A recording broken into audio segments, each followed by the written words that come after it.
This is Paris, and I'm an American who lives here. A celebration of song and dance that will make you smile, laugh, and sing all over again. TCM and Fathom Events present An American in Paris in select cinemas nationwide, January 19th and 22nd only. Featuring exclusive insight by TCM's Ben Mankiewicz. It's an ideal blend of story and music. This time it's really love, tra-la-la-la. And own it now on Blu-ray and digital.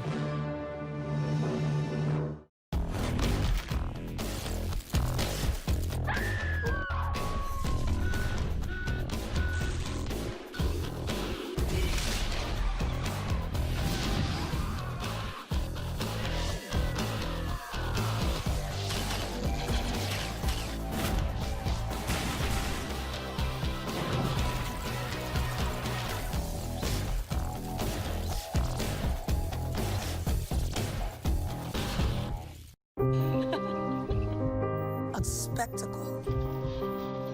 There's a bravery, a brashness to it. Startling, uncomfortable, deeply resonant. It's jaw-dropping. It's epic in nature. It can only be explained by the word genius. Join Ben Mankiewicz and Ava DuVernay every Saturday night for The Essentials and continue the conversation on Facebook and Twitter.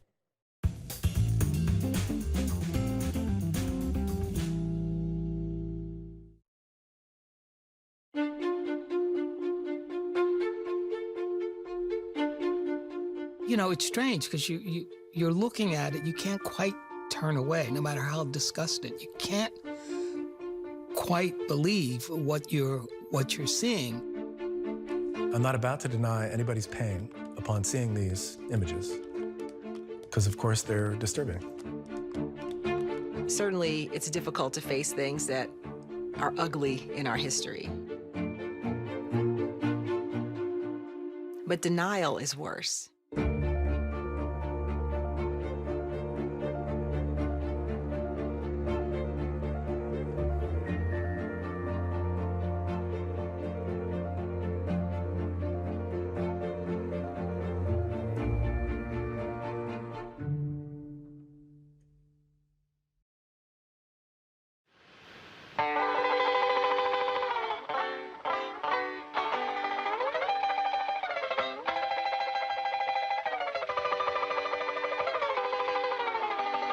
Many, if not most, of the performers we think of as the very backbone of the film industry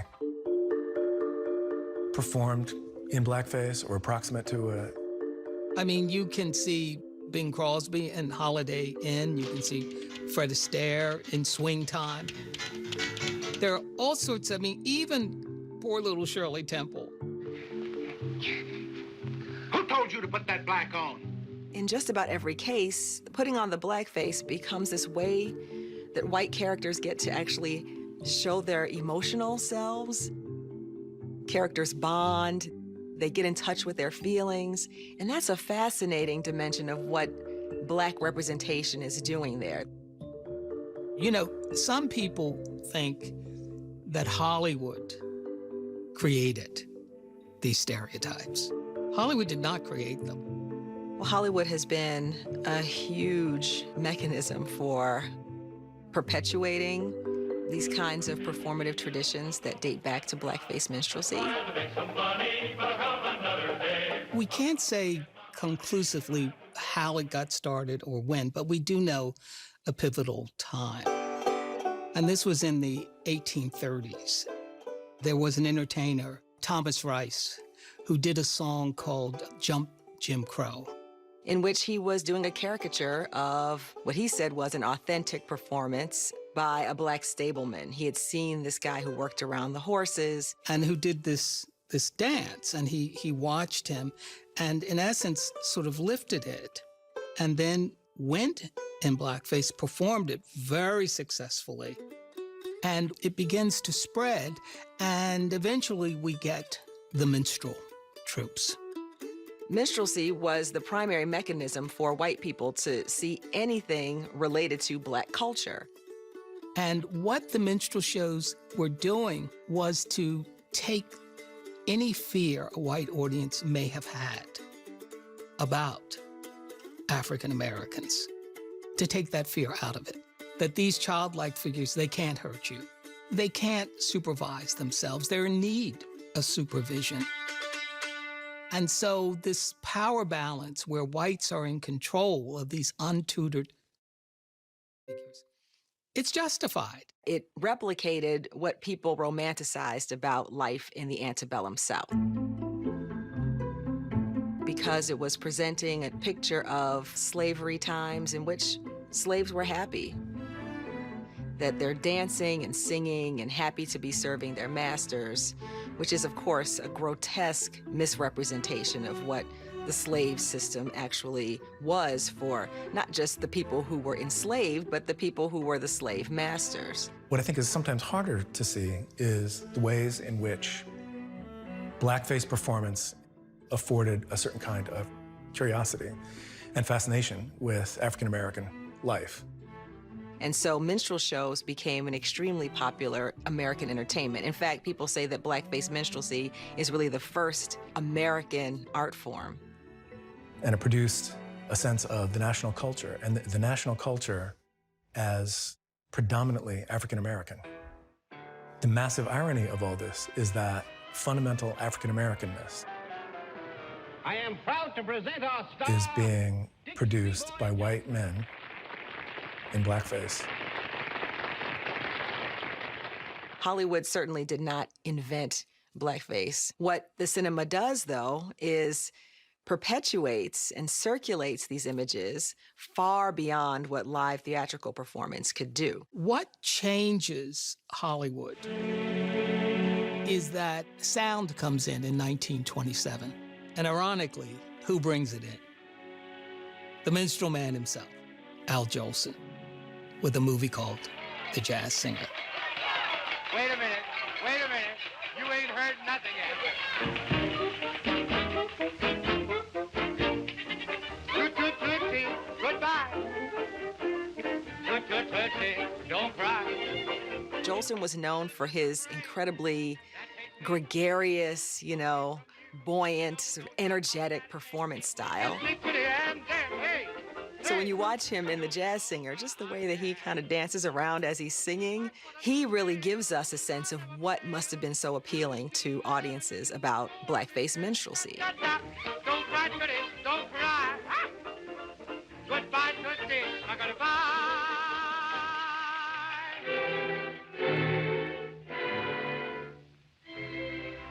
Mammy. His two blackface numbers. He can do songs without being in blackface, but he can't leave it behind. The sun shines west, but I know where the sun shines best. And the audience for Al Jolson I'm talking the white audience, doesn't want him to leave it behind. Yes, I'm going up to heaven. Wonderbar has one of the most exaggerated, extended blackface musical performances in classic film. And Al Jolson plays this character who's going up to heaven, and it's a black version of heaven, or it's a white version of a black version of heaven. So pork chops are growing on the trees, and there's watermelons everywhere. And here is a man who has risen to stardom on the idea of black culture. And you who have made a career of this, to further demean black people. It's probably shocking to people now to see this and think, well, how was that possibly acceptable?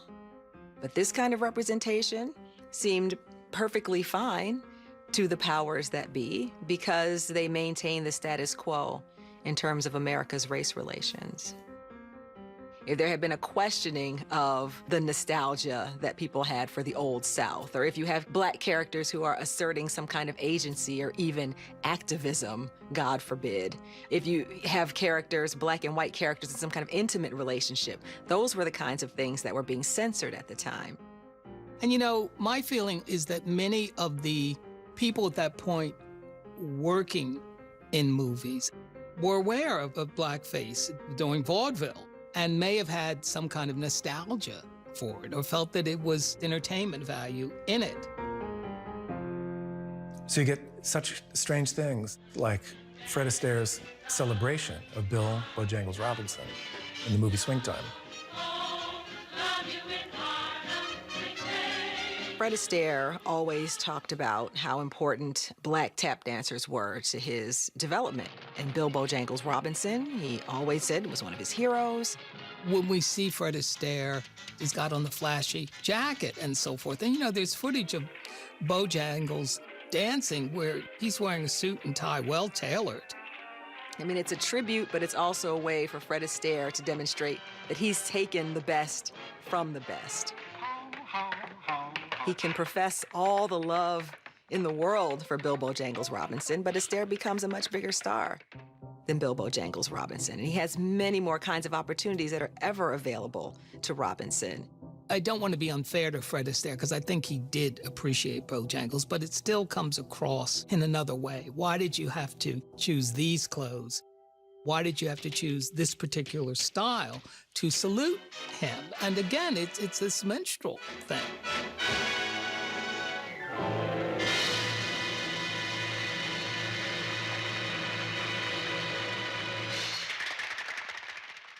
Well, you see blackface kind of taper off in Hollywood films in the late 1930s, early 1940s. And with World War II, this country is under a lot of pressure, if it's fighting fascism abroad, to demonstrate that it really is a model of democracy in the world.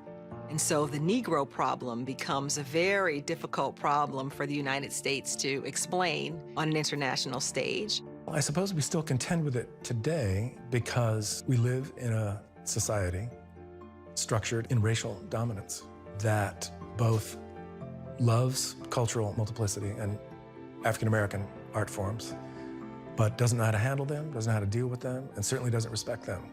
And that's why we really have to stay on top of it. And even all of these intellectual theories about what it means and so forth.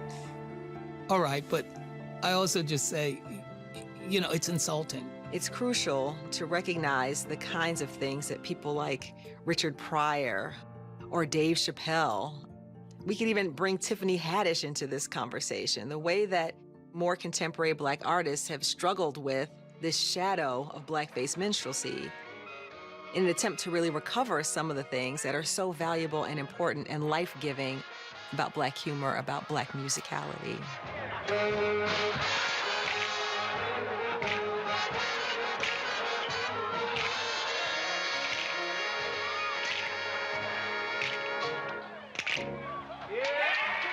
We all expect some dancing when the minstrels come to town.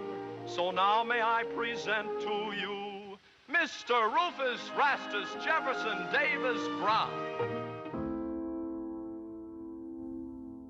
There's no excuse in the present digital moment for remaining in darkness about the histories of these films, the histories, the cultural histories that they reflect.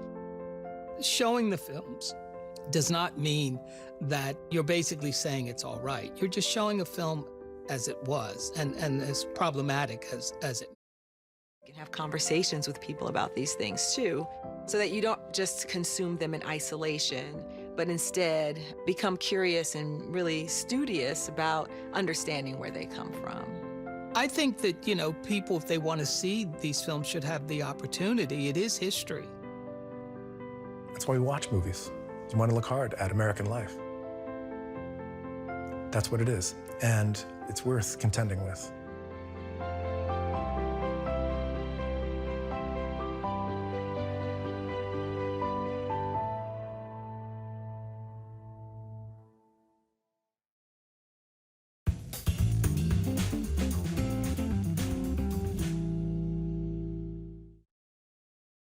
Sharpen your film smarts. Wow!